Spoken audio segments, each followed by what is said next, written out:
जी बहुत लेट हो गया कांग्रेस की तरफ से प्रत्याशी घोषणा में। सारे प्रक्रिया के तहत काम हुआ है, आवेदन आया है।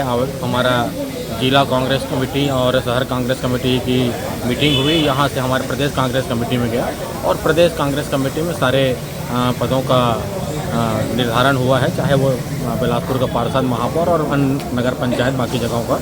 तो इसमें देरी नहीं हुई है, लेकिन भारतीय जनता पार्टी का सरकार में जो प्रचार का समय है वो इस बार बहुत ही कम मिला है। ये बहुत ही सोचने का विषय है। क्या लगता है कि ओबीसी वर्ग का टोटा है आपके पार्टी में? ऐसा नहीं है। भारतीय जनता पार्टी में ओबीसी में जो शुरू से ओबीसी विरोधी रहे हैं और भारतीय जनता पार्टी जो प्रत्याशी घोषित किए हैं एल पदवया जी को, क्योंकि छत्तीसगढ़ में हमारे बहुत सारे समाज के बहुत सारे वर्ग के हमारी बहनें यहाँ पर भारतीय जनता पार्टी का राजनीति में है, हमारे भाई भारतीय जनता पार्टी राजनीति में है, लेकिन उनको अवसर ना दे करके भारतीय जनता पार्टी की सोच क्या है ये जनता को दिख रही है। कांग्रेस पार्टी लगातार ओबीसी वर्ग के साथ में काम करते आ रही है और ओबीसी वर्ग से मुझे महापौर का और इस जिले में 5 अन्य जगहों पर नगर पंचायत और नगर पालिकाओं में अध्यक्ष का पद स्थानीय ओबीसी लोगों को दिए हैं। ओबीसी वर्ग को लेकर आपका एक आंदोलन भी हुआ था, वो आंदोलन का क्या रिजल्ट हुआ? ओबीसी समाज को क्या न्याय मिला है? चाहे वो नगरीय निकाय चुनाव हो, चाहे नगर पंचायत चुनाव में हो, भारतीय जनता पार्टी ने 50% आरक्षण के नाम पर छलावा किया है, राजनीति किया है। उनकी सोच नहीं है कि पिछड़े वर्ग के लोग यहाँ पर आए और प्रतिनिधित्व करें, क्योंकि ये सिर्फ बाहर के लोगों को पसंद करते हैं और बाहर के लोगों को ही पद और बड़े पदों पर बैठाने का काम करते हैं। छत्तीसगढ़ के और बिलासपुर के लोग जानते हैं कि कौन कहाँ से है और कैसे है। जिस तरह से भारतीय जनता पार्टी ने अपने प्रत्याशी का चयन किया है, हम उनकी आपस की उनकी सोच है, आपस का उनका तरीका है कि वो किनको प्रत्याशी चयन करें।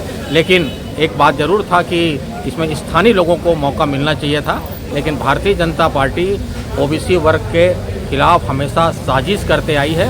लेकिन रियल ओबीसी यहाँ होना चाहिए। रियल ओबीसी होने से यहाँ के स्थानीय लोगों को प्रतिनिधित्व मिलता। सामान्य वर्ग के प्रति आपकी क्या नज़रिया है? तो कांग्रेस पार्टी सारे वर्ग को लेकर चलती है, सारे वर्ग के लोग यहाँ पर है और सर्वधर्म की नीति के आधार पर कांग्रेस पार्टी की राजनीति चलती है। जाति और धर्म को कांग्रेस पार्टी कभी बीच में आड़े नहीं आने देती। कल एल पद्मजा जी ने कहा था कि जमीन माफियों की खैर नहीं, पिछले 5 साल में कांग्रेस की निगम सरकार ने शहर को बर्बाद कर दिया है। भारतीय जनता पार्टी सिर्फ उद्योगपति भूमाफियाओं का ही पार्टी है। भारतीय जनता पार्टी के शासन में जिस तरह से जमीनों का बंदरबाट हुआ वो बिलासपुर की जनता बखूबी जानती है। गुमराह करने का काम भारतीय जनता पार्टी लगातार कर रही है, ये अब नहीं चलेगा। मुद्दे क्या रहेंगे आप? देखिए, सबसे पहले तो जो हमारा अरपा का जो प्रोजेक्ट है, जो पिछले कार्यकाल में माननीय मुख्यमंत्री भूपेश बघेल जी का ड्रीम प्रोजेक्ट था, जब अरपा के दोनों तरफ एनीकट बैराज बन जाएगा, हमको यहाँ कोनी से लेकर लावर तक इसका प्रोजेक्ट को आगे बढ़ाना है, ताकि शहर के दोनों तरफ एक अच्छा मार्ग मिले, ट्रैफिक की समस्या दूर होगी। दूसरा, तो छोटे लोगों को, जो गरीब लोगों को आवास की उपलब्धता नहीं हो पा रही है, उसमें एक कार्य योजना बनाएंगे और छोटे छोटे व्यापारी जो हैं हमारे, जो उनको एक अच्छा व्यापार करने के लिए, जहाँ भी साप्ताहिक बाज़ार हो, चाहे डेली बाज़ार हो, चाहे सब्जी बाज़ार हो, चाहे उसके लिए एक अच्छा जगह दिलाने का काम करेंगे। कांग्रेस में भयंकर गुटबाजी है, तो जीत का दावा कैसे करेंगे? कांग्रेस पार्टी सब एकजुट होकर काम करने वाली पार्टी है। टिकट मांगने का अधिकार सबको है। टिकट मांगने तक लोग अपनी बात रखते हैं।